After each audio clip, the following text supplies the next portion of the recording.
Women are killing it in sports.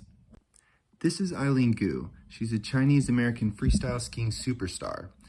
She became the most decorated Olympic freestyle skier in history, winning 2 golds and a silver at the 2022 Beijing Games and 1 gold and 2 silvers at the 2026 Milan Cortina Games. She represents China and is known for dominating the halfpipe, slopestyle, and big air. This is A'ja Wilson. Wilson is an American professional basketball player for the Las Vegas Aces and widely considered one of the greatest WNBA players of all time. A 4-time WNBA MVP and 3-time champion, she holds the record for the highest single-season scoring average and led the Aces to the titles in 2022, 2023, and 2025. And this is Simone Biles. She's an American gymnast and the most decorated gymnast in history, with 30 World Championship medals and 11 Olympic medals. She even has several skills named after her. She was awarded the Presidential Medal of Freedom in 2022, the youngest person to ever receive the honor. Even though women are hitting it out of the park in sports, they're still receiving a disparaging amount of media attention compared to their male contemporaries. I thought I might analyze several traditional and social media's handlings of these female titans.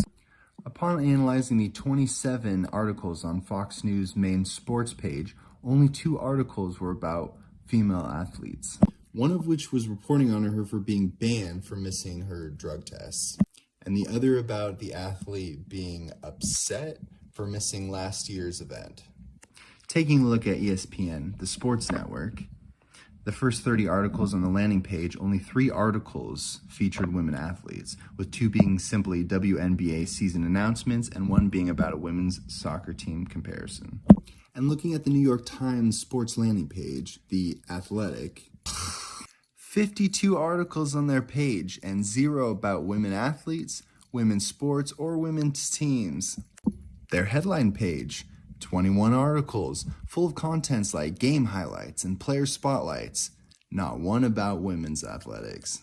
Traditional media is typically slow to align to the attitudes of the people, so let's see how social media cover women's sports.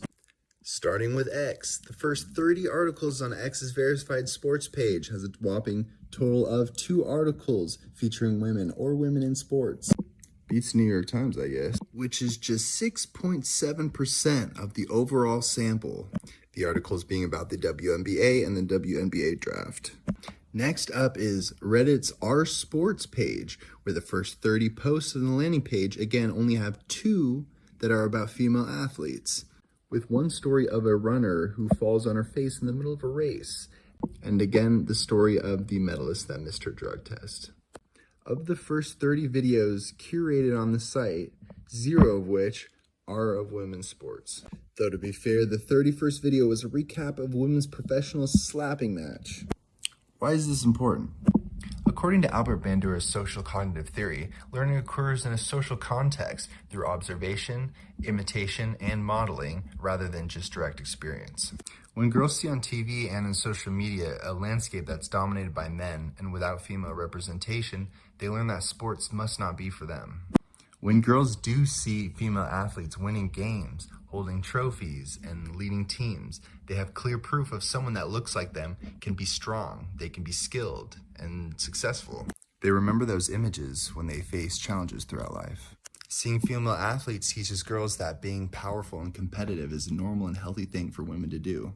This is by no means a perfect experiment, but it demonstrates the disparities that women still face in sports, and how despite their meteoric rise in viewership, sales, and sponsorships, even world renown, the media still disproportionately features male athletes. They say, women's sports don't fill the seats, but they are. According to Forbes, the NCAA Women's Basketball Championship peaked at 24 million viewers, becoming the most viewed college basketball game in the last 5 years. The WNBA's regular season attracted over 54 million unique viewers, a 170% increase from the previous season. And the league was cited as the fastest growing brand in professional sports. And they did it all without the free advertisement that male sports get. And that's why